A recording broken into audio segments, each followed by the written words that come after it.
Hi friends, welcome to my channel. ఈరోజు మనం కట్ల చేప పులుసుని అయితే వండబోతున్నాం. దీని వెయిట్ దాదాపు 8 కేజీలు అయితే ఉంది ఫ్రెండ్స్. దీన్ని ఇప్పుడు పులుసు తీయడానికి కూడా చాలా వెయిట్గా ఉంది కాబట్టి కొంచెం కష్టమైతే అయింది. ఈ కష్టం అంతా ఇంత కాదు, మన వీడియోని చూస్తున్నారు కానీ లైక్స్ అయితే చేయట్లేదు, అలాగే సబ్స్క్రైబ్ కూడా చేయట్లేదు. దయచేసి సబ్స్క్రైబ్ చేసి మన ఛానల్కి అయితే సపోర్ట్ని అయితే ఇవ్వండి. బూడిద చేతిలో కొంచెం గ్రిప్గా పట్టుకోవడానికి అయితే ఉపయోగపడుతుందని రాస్తారు ఫ్రెండ్స్. పట్టుకుని దీని పులుసుని అయితే కత్తిపీటతో అయితే బాగా తీయాలి. కొంచెం వెయిట్ ఉంది కాబట్టి చాలా కష్టమైతే అయ్యింది నాకు.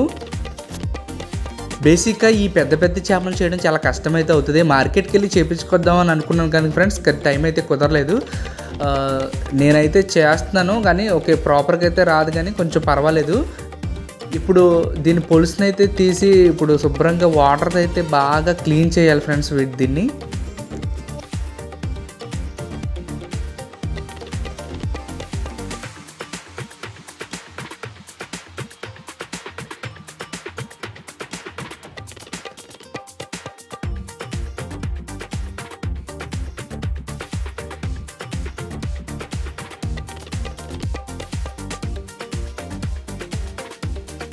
దీన్ని పొట్ట లోపల ఉన్నది కొంచెం వేస్ట్ని అయితే తీసాం కదా ఫ్రెండ్స్. ఇప్పుడు దీన్ని బాగా వాటర్తో అయితే బాగా క్లీన్ చేసి కింద అయితే రుద్దాలి. రుద్దిన తర్వాత సింక్లో ఉన్నవన్నీ ఈ డస్ట్ని కూడా తీసేసుకున్నాము. అయితే ఇప్పుడు ఇలా తీసుకున్న తర్వాత ఇప్పుడు దీన్ని పీసెస్ కింద కట్ చేసుకోవాలి.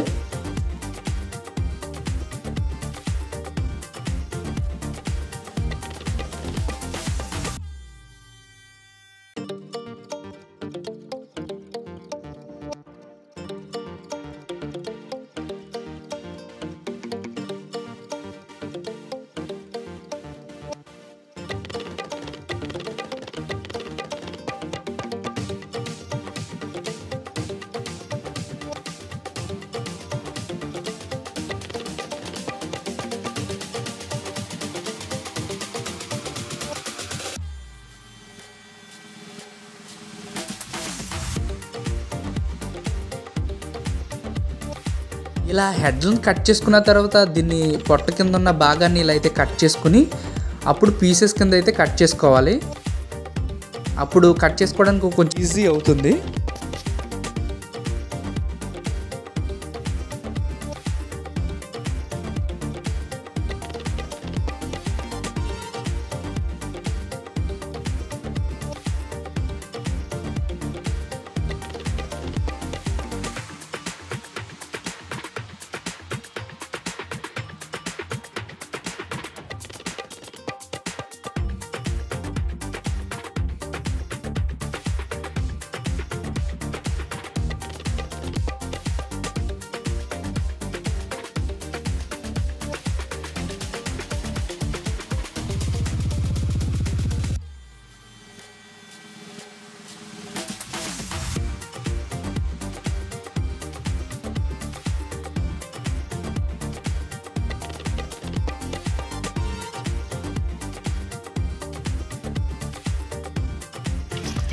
చేసుకున్న తర్వాత కూడా ఇంకొకసారి క్లీన్ చేసుకుంటే వైట్గా అయితే వస్తాయి.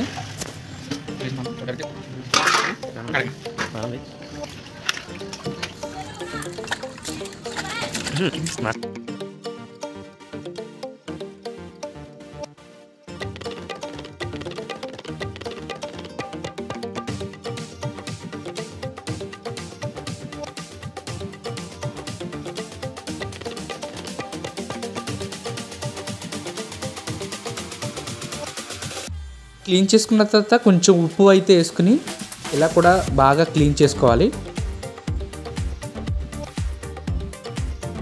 ఇప్పుడు పులుసుకి సరిపడా ఆనియన్స్ని పెద్ద పెద్దగా ముక్కల కింద అయితే కోసి వీటిని మిక్సీ అయితే చేసుకుంటాం పేస్ట్ లాగా.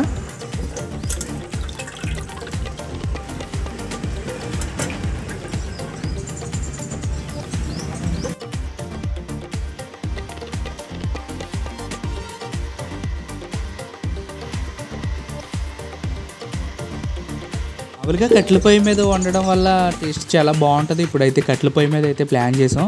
ఒక 8 కేజీల చేపను అయితే వండడానికి పెద్ద బెడాలు పట్టి ఒక కడాయిని అయితే తీసుకున్నాం. అందులో ఆయిల్ వేసుకుని కొంచెం ఆయిల్ హీట్ ఎక్కిన తర్వాత జీలకర్ర వేసుకున్నాం, అలాగే కరివేపాకు కూడా వేసుకున్నాం. ఇలా వేసుకున్న తర్వాత ముందుగా రెడీ చేసుకున్న ఈ ఆనియన్ పేస్ట్ని కూడా ఇందులో వేసుకుని ఫ్రై చేసుకున్నాం.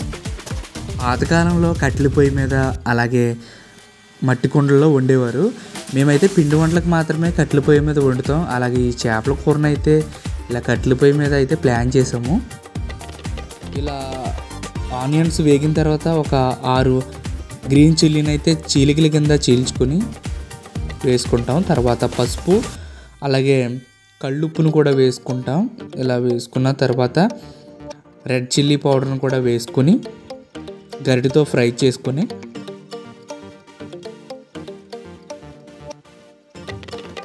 తర్వాత తగినన్ని వాటర్ని అయితే వేసుకొని తిప్పుకుంటాం.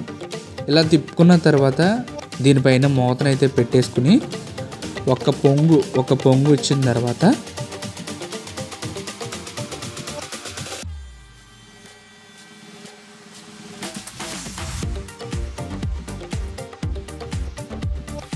మనం క్లీన్ చేసుకున్న ఈ చేప ముక్కలను అయితే అందులో వేసుకుంటాం.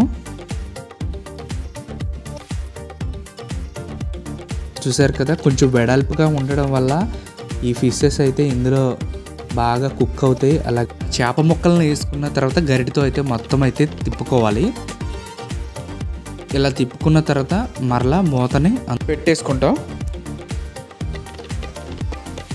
అంతే ఫ్రెండ్స్, కొంచెం కట్టెల పొయ్యి మీద అయితే తొందరగా అయితే కుక్ అయిపోతుంది. ఇలా కుక్ అయిన తర్వాత టమాటా మిక్స్ చేసుకున్న టమాటాను కూడా ఇందులో వేసుకుంటా. ఇలా వేసుకుని మరలా గట్టితో అయితే స్లోగా తిప్పుకోవాలి. టమాటా పేస్ట్ వేసుకున్న తర్వాత ఒక 5 మినిట్స్లో అయితే కుక్ అయిపోతుంది. ఇప్పుడు ఫిష్ మసాలా వేసుకొని రెడీ చేసుకొని ఒక ప్లేట్లో అయితే సర్వ్ చేసుకుంటాం. ఇప్పుడు ఈ ఫిష్ టేస్ట్ విషయానికి వస్తే చేప హెడ్ అయితే నాకు ఇష్టం ఫ్రెండ్స్. మరి మీకు చేపలో ఏ పార్ట్ అయితే ఇష్టమో కింద అయితే కామెంట్ చేయండి. టేస్ట్ అయితే చాలా బాగుంది ఫ్రెండ్. కట్టెల పొయ్యి మీద వచ్చే టేస్ట్ మామూలుగా ఉండదు. చాలా చాలా చాలా బాగుంది. అలాగే మన ఛానల్ అయితే సబ్స్క్రైబ్ చేసుకుని కింద ఉన్న బెల్ ఐకాన్ అయితే ప్రెస్ చేసుకోండి. Thank you for watching friends.